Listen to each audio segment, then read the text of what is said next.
Hi, ಎಲ್ಲರಿಗೂ ನಮಸ್ಕಾರ. ಇವತ್ತು ನಾವು ಎಣ್ಣೆಯಲ್ಲಿ ಫ್ರೈ ಮಾಡದೆ 2 ವಿಧದಲ್ಲಿ ಗೋಧಿ ಹಿಟ್ಟಿನ ಸಿಹಿ ಕಡುಬು ಮಾಡುವ ವಿಧಾನ ನೋಡುವ. ಇದು ಮಾಡಲಿಕ್ಕೂ ತುಂಬ ಸುಲಭ ಮತ್ತು ತಿನ್ನಲಿಕ್ಕೂ ತುಂಬ ರುಚಿಯಾಗಿರ್ತದೆ. ಬನ್ನಿ ರೆಸಿಪಿನ ಶುರು ಮಾಡುವ. ಇಲ್ಲಿ ನಾನು 1.5 ಕಪ್ಪು ಗೋಧಿ ಹಿಟ್ಟು ಹಾಕ್ತಾ ಇದ್ದೇನೆ. ಹಾಗೆಯೇ ಇದಕ್ಕೆ ಸ್ವಲ್ಪ ರುಚಿಗೆ ತಕ್ಕಷ್ಟು ಉಪ್ಪು ಕೂಡ ಹಾಕ್ತಾ ಇದ್ದೇನೆ. ಇದನ್ನು ಸ್ವಲ್ಪವೇ ನೀರು ಹಾಕಿ ಚಪಾತಿ ಹಿಟ್ಟಿಗಿಂತ ಸ್ವಲ್ಪ ಗಟ್ಟಿಯಾಗಿ ಇದನ್ನು ಕಲಿಸಿಕೊಳ್ಬೇಕು. ಇದನ್ನು ನಾವು ಚಿಕ್ಕ ಇರುವಾಗ ನಮಗೆ ನಮ್ಮ ಅಮ್ಮ ಮಾಡಿ ಕೊಡ್ತಾಯಿದ್ರು. ಹಾಗಾಗಿ ಇವತ್ತು ಇದೇ ರೆಸಿಪಿ ಮಾಡುವ ಅಂತ ನನಗೆ ನೆನಪಾಯಿತು. ಇದು ತಿಂದವರಿಗೆಲ್ಲರಿಗೂ ಇಷ್ಟ ಆಗ್ತದೆ ಮತ್ತು ಇದನ್ನು ಸಂಜೆಯ ಟೀ ಟೈಮ್ಗೆ ಇದನ್ನು ತಕ್ಷಣ ಮಾಡಿಕೊಳ್ಬೋದು. ಹಿಟ್ಟು ಕಲಸಿದ ನಂತರ ಇದಕ್ಕೆ ಅರ್ಧ ಟೀ ಸ್ಪೂನ್ನಷ್ಟು ಕುಕ್ಕಿಂಗ್ ಆಯಿಲ್ ಹಾಕಿ ಇದನ್ನು ಇನ್ನೊಂದು ಸಲ ಕೈಯಲ್ಲಿ ಚೆನ್ನಾಗಿ ನಾದ್ಕೊಳ್ಬೇಕು. ಈಗ ನೋಡಿ, ಇದು ಆಗಿದೆ. ತುಂಬ ಸಾಫ್ಟ್ ಏನೂ ಬೇಡ, ಸ್ವಲ್ಪ ಚಪಾತಿ ಹಿಟ್ಟಿಗಿಂತ ಸ್ವಲ್ಪ ಗಟ್ಟಿ ಇದ್ರೂ ಪರವಾಗಿಲ್ಲ. ನೋಡಿ, ನಾನು ಇಷ್ಟರ ಮಟ್ಟಿಗೆ ಮಾಡಿಕೊಂಡಿದ್ದೇನೆ. ಈಗ ಇದಕ್ಕೆ ಮುಚ್ಚಳ ಮುಚ್ಚಿ ಹೂರಣ ರೆಡಿ ಮಾಡುವ ತನಕ ಇದನ್ನು ಸೈಡಿಗೆ ಇಡುವ. ಇಲ್ಲಿ ನಾನು ತವ ಬಿಸಿ ಆಗಲಿಕ್ಕೆ ಇಟ್ಟಿದ್ದೇನೆ. ಇದಕ್ಕೆ ಅರ್ಧ ಕಪ್ನಷ್ಟು ತೆಂಗಿನ ತುರಿಯನ್ನು ಹಾಕ್ತಾ ಇದ್ದೇನೆ. ಈಗ ಈ ತೆಂಗಿನ ತುರಿಯನ್ನು 2-3 ನಿಮಿಷ ಪರಿಮಳ ಬರೋ ತನಕ ಹುರಿದುಕೊಳ್ಬೇಕು. ಗ್ಯಾಸ್ ಫಾಸ್ಟ್ ಇದ್ರೂ ಪರವಾಗಿಲ್ಲ, ಕೈ ಬಿಡದೆ ಕೈ ಆಡಿಸ್ತಾ ಇರಬೇಕು. ಈಗ ತೆಂಗಿನ ತುರಿ ಪರಿಮಳ ಬರ್ತಾ ಉಂಟು, ಗ್ಯಾಸ್ ಫಾಸ್ಟಲ್ಲೇ ಇದೆ. ಹಾಗಾಗಿ ಈಗ ನಾವು ಗ್ಯಾಸ್ ಆಫ್ ಮಾಡಿದ ನಂತರ ಇದಕ್ಕೆ 2 ಸ್ಪೂನು ಬಿಳಿ ಎಳ್ಳು ಹಾಕ್ತಾ ಇದ್ದೇನೆ. ಎಳ್ಳು ಹಾಕಿದ ನಂತರ 1 ನಿಮಿಷ ಕೈ ಬಿಡದೆ ಹೀಗೆ ಕೈ ಆಡಿಸ್ತಾ ಇರಬೇಕು. ಎಳ್ಳು ಹಾಕೋ ಮೊದಲೇ ನಾವು ಗ್ಯಾಸ್ ಆಫ್ ಮಾಡಿದ್ದೇವೆ, ಆದರೆ ಆ ಬಿಸಿಗೆ ಆ ಎಳ್ಳು ಕಪ್ಪಗಾಗ್ತದೆ. ಹಾಗಾಗಿ ನಾವು ಸ್ವಲ್ಪ 1 ನಿಮಿಷದವರೆಗೆ ಕೈ ಆಡಿಸ್ತಾ ಇದನ್ನು ಮಗುಚುತ್ತಾ ಇರಬೇಕು. ಈಗ ಎಳ್ಳು ಕೂಡ ಆ ಬಿಸಿಗೇನೆ ಚೆನ್ನಾಗಿ ಹುರಿದಿದೆ. ಈಗ ಇದನ್ನು ನಾನು 2 ಬೌಲಿಗೆ ನಾನು ಹಾಕ್ತಾ ಇದ್ದೇನೆ. ಇಲ್ಲಿ ನಾನು 2 ವಿಧದಲ್ಲಿ ಮಾಡುವ ಕಾರಣ ಇದನ್ನು 2 ಬೌಲಿಗೆ ಹಾಕ್ತಾ ಇದ್ದೇನೆ. ಈಗ 1 ಬೌಲಿಗೆ ನಾನಿಲ್ಲಿ ಬೆಲ್ಲದ ಪುಡಿ ಹಾಕ್ತಾ ಇದ್ದೇನೆ. ನಮಗೆ ಎಷ್ಟು ಸಿಹಿ ಬೇಕೋ ಅಷ್ಟು. ನಾನಿಲ್ಲಿ 2 ಸ್ಪೂನ್ ಹಾಕಿದ್ದೇನೆ. ಸಿಹಿ ಜಾಸ್ತಿ ಬೇಕಿದ್ದರೆ ಜಾಸ್ತಿ ಹಾಕಿಕೊಳ್ಬೋದು. ಹಾಗೆಯೇ ಒಂದು ಸ್ವಲ್ಪ ಏಲಕ್ಕಿ ಪುಡಿ ಕೂಡ ಹಾಕ್ತಾ ಇದ್ದೇನೆ. ಚಿಕ್ಕ ಸ್ಪೂನಲ್ಲಿ 2 ಸ್ಪೂನ್ನಷ್ಟು ತುಪ್ಪ ಹಾಕ್ತಾ ಇದ್ದೇನೆ.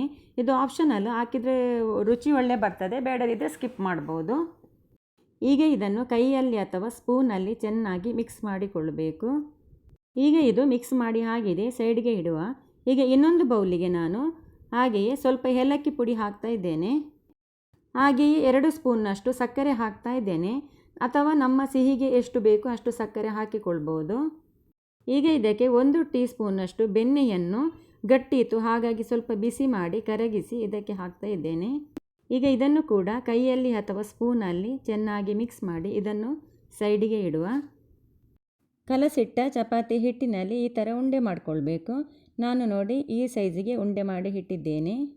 ಮಾಡಿಟ್ಟ ಉಂಡೆಯನ್ನು ಗೋಧಿ ಹಿಟ್ಟಿನಲ್ಲಿ ಈ ಥರ ಮುಳುಗಿಸಿ ಇದನ್ನು ಚಪಾತಿ ಥರ ಲಟ್ಟಿಸಿಕೊಳ್ಬೇಕು.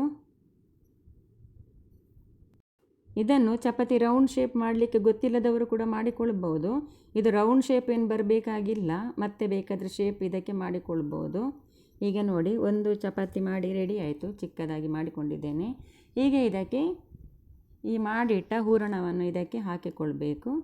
ಹಾಗೆ ಮಡಚಿ ಕೈಯಲ್ಲಿ ಸ್ವಲ್ಪ ಹೀಗೆ ಹೊತ್ತಿಕೊಳ್ಬೇಕು. ಈಗ ಇದಕ್ಕೆ ಚಾಕುವಿನಿಂದ ಇದಕ್ಕೆ ಶೇಪ್ ಮಾಡ್ತಾ ಇದ್ದೇನೆ. ನೋಡಿ, ಈ ಥರ ನಾವು ಲಟ್ಟಿಸುವಾಗ ಆಚೆ ಈಚೆ ಆದರೂ ನಂತರ ಇದನ್ನು ಈ ಶೇಪಲ್ಲಿ ನಾವು ಕಟ್ ಮಾಡಿಕೊಳ್ಬೇಕು. ಎಕ್ಸ್ಟ್ರಾ ಇದ್ದ ಪೀಸನ್ನು ತೆಗೆದು ಪುನಃ ಲಟ್ಟಿಸುವಾಗ ಅದರ ಜೊತೆ ಲಟ್ಟಿಸ್ಕೊಳ್ಬೇಕು. ಚಾಕುವಿನಿಂದ ರೌಂಡ್ ಶೇಪ್ ಕಟ್ ಮಾಡಿದ ನಂತರ ಈಗ ಇದಕ್ಕೆ ಫಾರ್ಕ್ನಿಂದ ಈ ಥರ ನೋಡಿ ಲೈನ್ಸ್ ಹಾಕ್ಕೊಳ್ಬೇಕು. ಲೈನ್ಸ್ ಹಾಕದಿದ್ದರೆ ಕೈಯಲ್ಲಿ ಪ್ಲೇನ್ ಆಗಿ ಮಾಡಿದರೂ ಆಗ್ತದೆ, ಹೀಗೆ ಮಾಡಿದರೆ ಸ್ವಲ್ಪ ನೋಡಲಿಕ್ಕೆ ಚೆನ್ನಾಗಿ ಕಾಣ್ತದೆ. ಈಗ ನೋಡಿ, ಇದು ನೋಡಲಿಕ್ಕೆ ಎಷ್ಟು ಚೆನ್ನಾಗಿದೆ. ಇದೇ ಥರ ಎಲ್ಲವನ್ನು ಮಾಡಿ ಇಡಬೇಕು. ಈಗ ಇನ್ನೊಂದು ಮಾಡುವ. ವಿಡಿಯೋ ಲೆಂಗ್ತ್ ಉದ್ದಾಗ್ತದೆ ಅಂಥೇಳಿ ಈ ವಿಡಿಯೋನ ಸ್ವಲ್ಪ ಸ್ಪೀಡಾಗಿ ಮಾಡಿಕೊಂಡಿದ್ದೇನೆ. ಮೊದಲು ನಾವು ಯಾವ ರೀತಿ ಮಾಡಿದೆ ಅದೇ ರೀತಿ ಇದನ್ನು ಕೂಡ ಮಾಡಿಕೊಂಡು ಇದೇ ಥರ ಚಾಕುವಿನಲ್ಲಿ ಕಟ್ ಮಾಡಿಕೊಂಡು ನಂತರ ಈ ಥರ ಶೇಪ್ ಮಾಡಿದರೆ ಆಯಿತು. ನೋಡಿ, ಈಗ ರೆಡಿ ಆಯಿತು. ಹಾಗೆಯೇ ನಾನು ಎಲ್ಲವನ್ನು ರೆಡಿ ಮಾಡಿ ಇಟ್ಕೊಂಡಿದ್ದೇನೆ. ಈಗ ಇಲ್ಲಿ ತವ ಬಿಸಿ ಆಗಲಿಕ್ಕೆ ಇಟ್ಟಿದ್ದೇನೆ. ತವ ಸ್ವಲ್ಪ ಬಿಸಿ ಆದ ನಂತರ ಇದಕ್ಕೆ ಈ ಮಾಡಿಟ್ಟ ಕಡುಬನ್ನು ಒಂದೊಂದನ್ನೇ ಇಡಬೇಕು. ಇದಕ್ಕೆ ಎಣ್ಣೆಯನ್ನು ಹಾಕಲಿಕ್ಕಿಲ್ಲ, ಕಡುಬು ಬಿಟ್ಟ ನಂತರ ಸ್ವಲ್ಪ ನಾವು ಮುಚ್ಚಳ ಮುಚ್ಚಿ ಇಡಬೇಕು. ಒಂದು 2 ನಿಮಿಷ ಹಾಗೆ ಮೀಡಿಯಮ್ ಫ್ಲೇಮಲ್ಲಿ ಬಿಡಬೇಕು. 2 ನಿಮಿಷದ ನಂತರ ಇದನ್ನು ಮಗುಚಿ ಹಾಕಬೇಕು. ಇದನ್ನು ಮುಚ್ಚಳ ಮುಚ್ಚೇ ಬೇಯಿಸಬೇಕು, ಇಲ್ಲದಿದ್ದರೆ ಇದು ಒಳಗೆ ಸರಿಯಾಗಿ ಬೇಯುವುದಿಲ್ಲ. ಹಾಗಾಗಿ ಇನ್ನೊಂದು ಸೈಡು ಕೂಡ ಮಗುಚಿ ಹಾಕಿದ ನಂತರ ಪುನಃ ಮುಚ್ಚಳ ಮುಚ್ಚಿ ಇದನ್ನು ಪುನಃ 2 ನಿಮಿಷ ಬೇಯಿಸಿಕೊಳ್ಬೇಕು. ಈಗ ಮುಚ್ಚಳ ತೆಗೆದು ನೋಡುವ.